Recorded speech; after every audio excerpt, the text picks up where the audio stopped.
ధర్మన్న తెలివి. రాసినవారు కోనే నాగవెంకట ఆంజనేయులు గారు. చంద్రాయపాలెంలో ఉండే ధర్మన్నకు ఒక గుర్రపు బండి ఉండేది. దాపులనున్న పట్నానికి వెళ్లవలసిన పని ఉన్న గ్రామస్తులకు అతడు బండిని బాడుగకు కట్టేవాడు. ఒకనాడు ధర్మన్న ప్రయాణికులను పట్నంలో దించి తిరిగి గ్రామానికి బయలుదేరాడు. అప్పుడు షావుకారు రంగయ్య కనిపించి, ధర్మన్నా, ప్రయాణం మన గ్రామానికేనా అని అడిగాడు. అవునన్నాడు ధర్మన్న. రంగయ్య సంతోషంగా చేతిలో ఉన్న సంచిని ముందు బండిలో పెట్టి తర్వాత తాను ఎక్కి కూర్చుంటూ, ఇక్కడ రావలసిన బాకీలు వసూలయ్యేసరికి సాయంకాలం అయిపోయింది. ఎక్కడైనా బాడుగబండి దొరుకుతుందేమో అని వెతుకుతూ ఉంటే నువ్వు కనిపించావు అన్నాడు. బండి కదిలి కొద్ది దూరం వెళ్లేసరికి ఊరి పచారీ కొట్టు చిదంబరం శెట్టి బండిని ఆపాడు. సమయానికి కంటపట్టావు ధర్మన్న, సరుకులు కొని బండి కోసం చూస్తున్నాను అని చిదంబరం శెట్టి 4 గోతాం మూటలను బండిలో వేసి రొండిన ఉన్న సంచిని తడుముకుంటూ బండి ఎక్కాడు. గుర్రపు బండి పట్టణ పొలిమేరలు దాటేసరికి మరి 2 బండిని ఆపి ఎక్కి కూర్చున్నారు. ఆ 2 చంద్రాయపాలెం వాళ్లే. ఒకరు ఆ ఊరి బడిపంతులు రామాచారి. ఆయన బట్టల దుకాణంలో పాత బాకీ చెల్లించటానికి వెళ్లి తీసుకుపోయిన డబ్బు చాలకపోతే ఎవరో ఎరిగిన వాళ్ల దగ్గర అప్పుచేసి బాకీ చెల్లించి ఇంటికి తిరిగి వస్తున్నాడట. రెండోవాడు వ్యవసాయ కూలీ రాజన్న.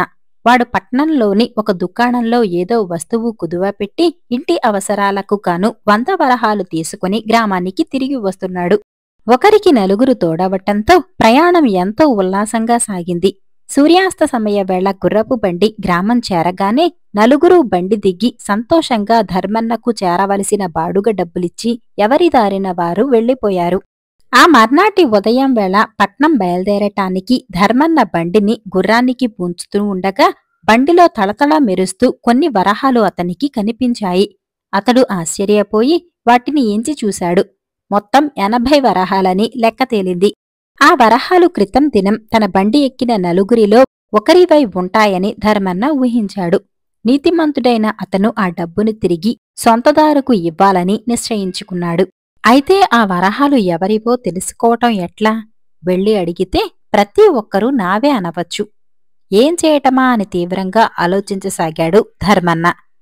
అలా ఆ రోజు గడిచిపోయింది. మర్నాటి ఉదయం ఆ వరహాలను చిన్న మూటగా కట్టి అతడు తిన్నగా షావుకారు రంగయ్య ఇంటికి వెళ్లాడు. రంగయ్య ఇంటి అరుగు మీద కూర్చొని ఉన్నాడు. ధర్మన్న ఆయన దగ్గరకు పోయి నమస్కరించి, అయ్యా, నా బండిలో నిన్న కొన్ని వరహాలు దొరికాయి. అన్నీ కలిపి మూటగా కట్టాను. అవి తమవే అయి ఉంటాయని నా అనుమానం అంటూ డబ్బు మూటను ఆయనకు అందించాడు. రంగయ్య మూట అందుకుని అరుగుమీదే ఉంచి తాను లోపలికి పోయి పావుగంటలో తిరిగి వచ్చి, అవును, ఈ డబ్బు నాదే ధర్మన్న, 80 వరహాలే కదా అన్నాడు. అవును బాబూ, నిక్కచ్చిగా 80 అన్నాడు ధర్మన్న. అప్పుడు షావుకారు రంగయ్య డబ్బు మూట తీసుకుని, ఆ రోజు నీ బండి ఎక్కినప్పుడు నా చేతిలో బాకీ వసూళ్ల డబ్బు సంచి ఉన్నది కదా, అది ఒక మూల బాగా పికిలిపోయింది. ఆ సంగతి నేను అసలు గమనించలేదు. అది సరే కాని ధర్మన్న, ఆ డబ్బు నాదే అని నువ్వెలా ఊహించావు అని ప్రశ్నించాడు.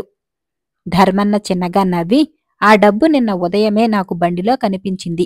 అందువల్ల ఆ డబ్బు అంతకుముందు సాయంకాలం పట్నంలో నా బండి ఎక్కిన మీ 4 ఒకరిదై ఉంటుందని గ్రహించాను. ఆ డబ్బు చిదంబరం శెట్టిగారిదై ఉండేందుకు ఎంతమాత్రం అవకాశం లేదు. ఎందుకంటే ఆయన డబ్బు విషయంలో ఎంత జాగ్రత్తపరుడో మన అందరికీ బాగా తెలిసిన సంగతే. అంతేకాక బండిలో ఉన్నంతసేపు ఆయన రెండిన ఉన్న డబ్బు మూటను అదే పనిగా తడుముకుంటూనే ఉన్నాడు అన్నాడు. అవును, అది నేను గమనించాను అన్నాడు షావుకారు రంగయ్య చిన్నగా నవ్వుతూ. ఇక ఆ 80 వరహాల డబ్బు వ్యవసాయ కూలీ రాజన్నది కూడా అయ్యేందుకు ఏమాత్రం వీలులేదు.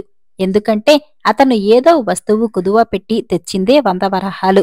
ఒకవేళ అందులో కొంత పోవటం అంటూ జరిగితే ఇంటికి వెళ్లగానే డబ్బు లెక్క చూసుకుని ఉంటాడు కదా, తప్పక నా దగ్గరకు వెంటనే పరిగెత్తుకు వచ్చేవాడు అన్నాడు ధర్మన్న. నిజం, సంగతి సందర్భాలు బాగా తర్కించావు అన్నాడు షావుకారు రంగయ్య. పోతే బడిపంతులు రామాచారిగారున్నారు. ఆయన బట్టల దుకాణం బాకీ చెల్లువేయటానికి వెళ్లి డబ్బు చాలక పట్నంలో మరెవరో ఎరిగిన వారి దగ్గర చేబదులు తీసుకున్నాడు. అలాంటి ఆయన దగ్గర 80 వరహాలెలా ఉంటాయి? ఇక మిగిలింది మీరు. పట్నంలో లెక్కలు వేసి ఇవ్వవలసిన వాళ్ల నుంచి లెక్కించి తీసుకున్న డబ్బును ఇంటికి వచ్చాక మరొకసారి లెక్క పెట్టుకోవలసిన అవసరం మీకుండదు. అందువల్ల ఆ 80 వరహాలు మీవే అనుకున్నాను. పైగా మీరు నన్ను చూడగానే ఆ మొత్తమెంతో అడక్కుండానే లోపలికి పోయి లెక్క సరిచూసుకున్న తర్వాతే బయటకు వచ్చి నన్ను 80 వరహాలు కదా అని అడిగారు. ఇక ఆ డబ్బు మీదే అనటంలో సందేహమేమున్నది అన్నాడు ధర్మన్న చిన్నగా నవ్వుతూ. ధర్మన్న ఆలోచనా శక్తి, నిజాయితీ చూసి ఎంతగానో సంతోషించిన రంగయ్య అతడికి ఆ 80 వరహాల మూట తిరిగి ఇస్తూ, వద్దనక తీసుకో ధర్మన్నా, ఇది మనస్ఫూర్తిగా నేనిస్తున్న బహుమానం అన్నాడు.